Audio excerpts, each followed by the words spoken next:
The Missing Will, Hercule Poirot Solves an Extraordinary Case, by Agatha Christie. The problem presented to us by Miss Violet Marsh made a rather pleasant change from our usual routine work. Poirot had received a brisk and business-like note from the lady asking for an appointment, and he had replied, asking her to call upon him at 11 o'clock the following day. She arrived punctually, a tall, handsome young woman, plainly but neatly dressed, with an assured and business-like manner, clearly a young woman who meant to get on in the world. I am not a great admirer of the so-called new woman myself, and in spite of her good looks, I was not particularly prepossessed in her favor. My business is of a somewhat unusual nature. Mr. Poirot, she began after she had accepted a chair. I had better begin at the beginning and tell you the whole story. If you please, mademoiselle, I am an orphan. My father was one of two brothers, sons of a small yeoman farmer in Devonshire. The farm was a poor one, and the eldest brother, Andrew, emigrated to Australia, where he did very well indeed, and by means of successful speculation in land became a very rich man. The younger brother, Roger, my father, had no leanings toward the agricultural life. He managed to educate himself a little and obtained a post as a clerk in a small firm. He married slightly above him. My mother was the daughter of a starving artist. My father died when I was 6 years old.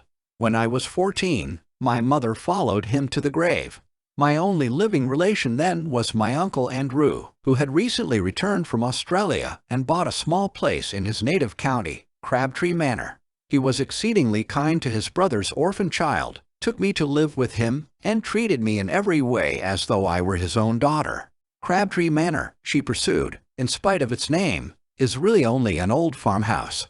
Farming was in my uncle's blood, and he was intensely interested in various modern farming experiments. Although kindness itself to me, he had certain peculiar and deeply rooted ideas as to the upbringing of women. Himself a man of little or no education, though possessing remarkable shrewdness, he placed little value on what he called book knowledge. He was especially opposed to the education of women.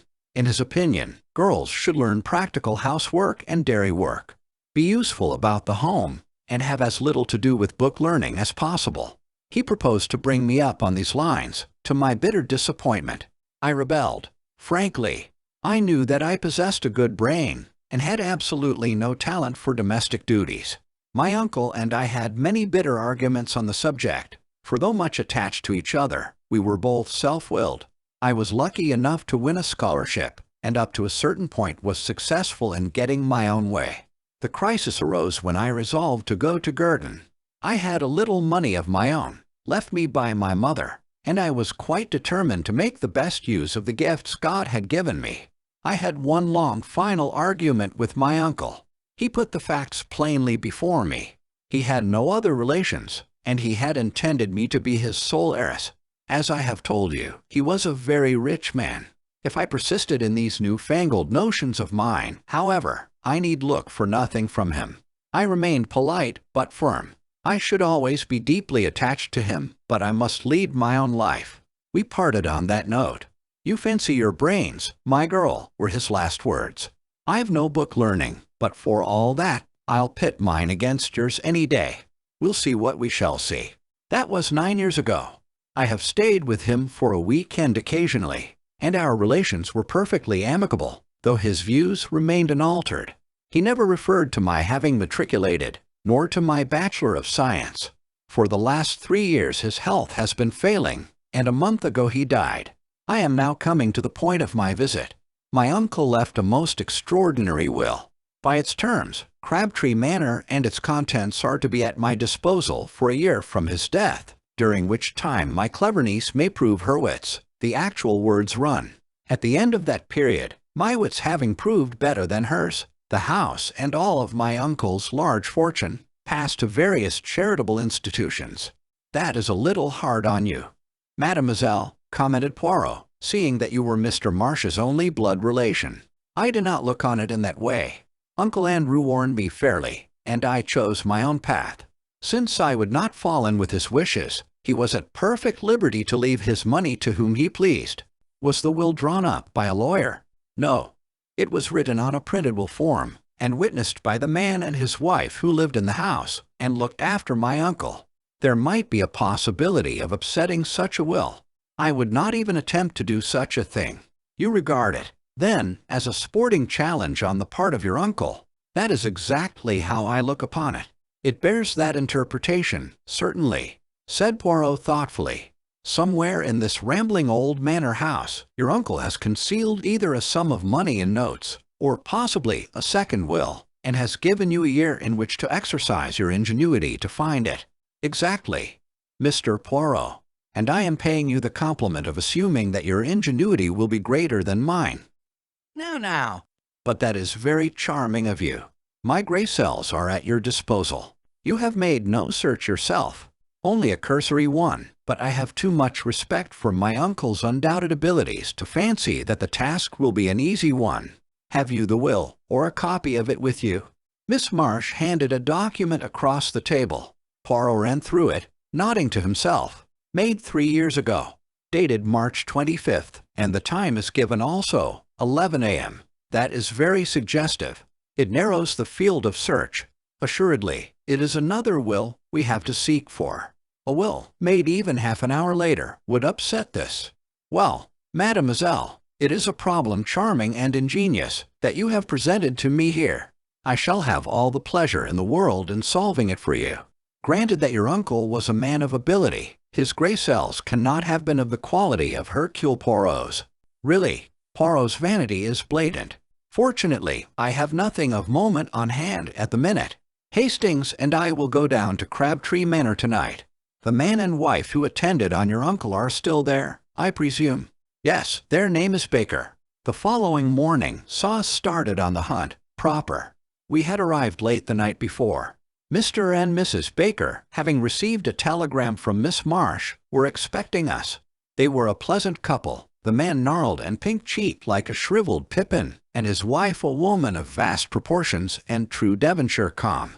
Tired with our journey, including an 8-mile drive from the station, we had retired at once to bed after a supper of roast chicken, apple pie, and Devonshire cream. We had now disposed of an excellent breakfast, and were sitting in a small panelled room, which had been the late Mr. Marsh's study and living room. A roll-top desk stuffed with papers, all neatly docketed, stood against the wall, and a big leather armchair showed plainly that it had been its owner's constant resting place. A big chintz-covered settee ran along the opposite wall, and the deep low window seats were covered with the same faded chintz of an old-fashioned pattern. All is well, mon ami, said Poirot, lighting one of his tiny cigarettes. We must map out our plan of campaign. Already I have made a rough survey of the house, but I am of opinion that any clue will be found in this room. We shall have to go through the documents in the desk with meticulous care. Naturally, I do not expect to find the will among them, but it is likely that some apparently innocent paper may conceal the clue to its hiding place. But first, we must have a little information. Ring the bell, I pray of you. I did so. While we were waiting for it to be answered, Poirot walked up and down, looking about him approvingly. A man of method, this Mr. Marsh. See how neatly the packets of papers are docketed. And the key to each drawer has its ivory label. So has the key of the china cabinet on the wall. And see, with what precision the china within is arranged. It rejoices the heart. Nothing here offends the eye. He came to an abrupt pause, as his eye was caught by the key of the desk itself, to which a dirty envelope was affixed. Poirot frowned at it, and withdrew it from the lock. On it were scrawled the words, "Key of roll-top desk," in a crabbed handwriting quite unlike the neat superscriptures on the other keys. An alien note, said Poirot, frowning. I could swear that here we have no longer the personality of Mr. Marsh. But who else has been in the house? Only Miss Marsh. And she, if I mistake not, is also a young lady of method and order. Baker came in answer to the bell. Will you fetch Madame your wife and answer a few questions? Baker departed, and in a few moments returned with Mrs. Baker, wiping her hands on her apron and beaming all over her face. In a few clear words, Poirot set forth the object of his mission. The Bakers were immediately sympathetic. Us don't want to see Miss Violet done out of what's hers, declared the woman. Cruel, Hard that would be for hospitals to get it all. Poirot proceeded with his questions. Yes, Mr. and Mrs. Baker remembered perfectly, witnessing the will. Baker had previously been sent into the neighboring town to get 2 printed will forms. 2, said Poirot sharply. Yes, sir, for safety like, I suppose, in case he should spoil one, and sure enough, so he did do. Us had signed one. What time of day was that? Baker scratched his head, but his wife was quicker. Why, to be sure, I just put the milk on for the cocoa at 11. Don't you remember? It had all boiled over on the stove when us got back to kitchen. And afterward, that would be about an hour later, us had to go in again. I've made a mistake, says old master, had to tear the whole thing up. I'll trouble you to sign again. And us did. And afterward, master give us a tidy sum of money each. I've left you nothing in my will, says he, but each year I live, you'll have this to be a nest egg when I'm gone. And sure enough, so he did. Poirot reflected. After you had signed the second time, what did Mr. Marsh do? Do you know? Went out to the village to pay tradesmen's books. That did not seem very promising. Poirot tried another tack. He held out the key of the desk. Is that your master's writing? I may have imagined it, but I fancied that a moment or two elapsed before Baker replied, Yes, sir, it is. He's lying.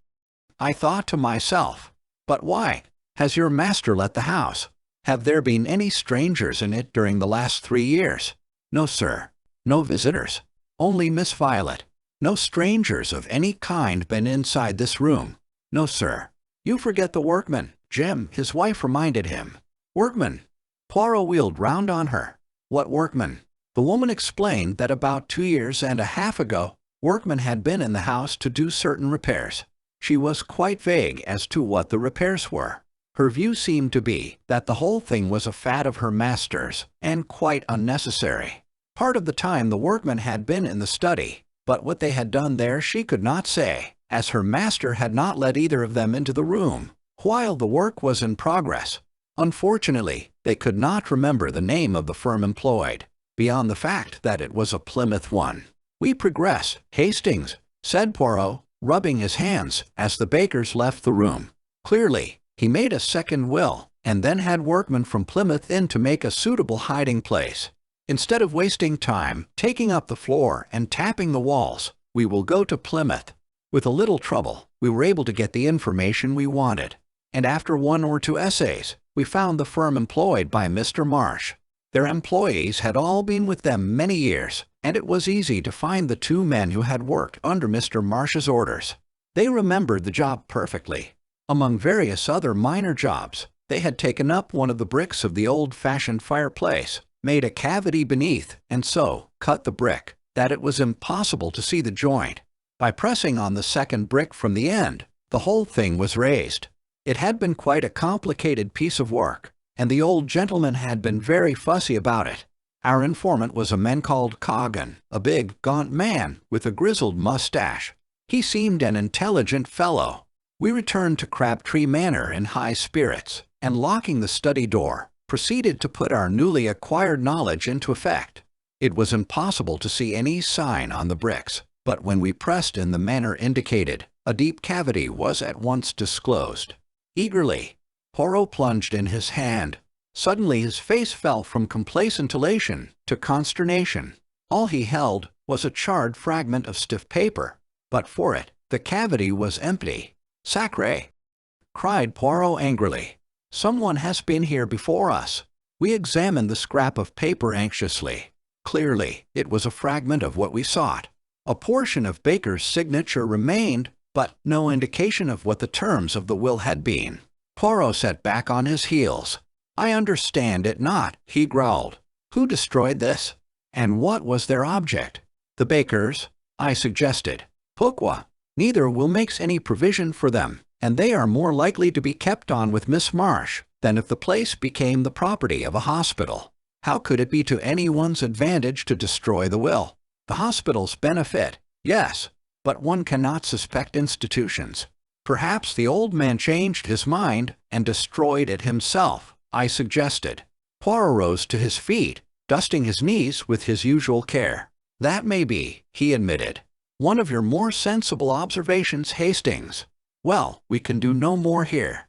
We have done all that mortal men can do. We have successfully pitted our wits against the late Andrew Marsh, but unfortunately his niece is no better off for our success. By driving to the station at once, we were just able to catch a train to London, though not the principal express." Poirot was sad and dissatisfied. For my part, I was tired and dozed in a corner. Suddenly, as we were just moving out of Taunton, Poirot uttered a piercing squeal. "Beat, Hastings! Awake and jump! But jump, I say!" Before I knew where I was, we were standing on the platform, bareheaded and minus our valises, while the train disappeared into the night. I was furious, but Poirot paid no attention. "Imbecile that I have been!" he cried. "Triple imbecile! Not again will I vaunt my little grey cells." "That's a good job, at any rate," I said grumpily. "But what is this all about?" As usual, when following out his own ideas, he paid absolutely no attention to me. "The tradesmen's books, I have left them entirely out of account." "Yes, but where? Where?" "Never mind, I cannot be mistaken. We must return at once." Easier said than done. We managed to get a slow train to Exeter, and there Poirot hired a car. We arrived back at Crabtree Manor in the small hours of the morning. I pass over the bewilderment of the bakers when we had at last aroused them. Paying no attention to anybody, Poirot strode at once to the study. "I have been not a triple imbecile, but 36 times 1, my friend," he deigned to remark. "Now, behold." Going straight to the desk, he drew out the key and detached the envelope from it. I stared at him stupidly. How could he possibly hope to find a big will form in that tiny envelope? With great care he cut open the envelope, laying it out flat. Then he lighted the fire and held the plain inside surface of the envelope to the flame. In a few minutes, faint characters began to appear. "Look!" cried Poirot in triumph. I looked. There were just a few lines of faint writing, stating briefly that he left everything to his niece, Violet Marsh. It was dated March 25th, 12:30 p.m., and witnessed by Albert Pike, confectioner, and Jessie Pike, married woman. "But is it legal?" I gasped. "As far as I know, there is no law against writing your will in a blend of disappearing and sympathetic ink. The intention of the testator is clear, and the beneficiary is his only living relation. But the cleverness of him! He foresaw every step that a searcher would take, that I, miserable imbecile, took. He gets 2 will forms, makes the servants sign twice, then sallies out with his will, written on the inside of a dirty envelope, and a fountain pen containing his little ink mixture. On some excuse, he gets the confectioner and his wife to sign their names under his own signature. Then he ties it to the key of his desk and chuckles to himself. If his niece sees through his little ruse, she will have justified her choice of life and elaborate education, and be thoroughly welcome to his money. She didn't see through it, did she? I said slowly. It seems rather unfair. The old men really won. But no, Hastings. It is your wits that go astray. Miss Marsh proved the astuteness of her wits and the value of the higher education for women by at once putting the matter in my hands. Always employ the expert. She has amply proved her right to the money. I very much wonder, what old Mr. Marsh would have thought.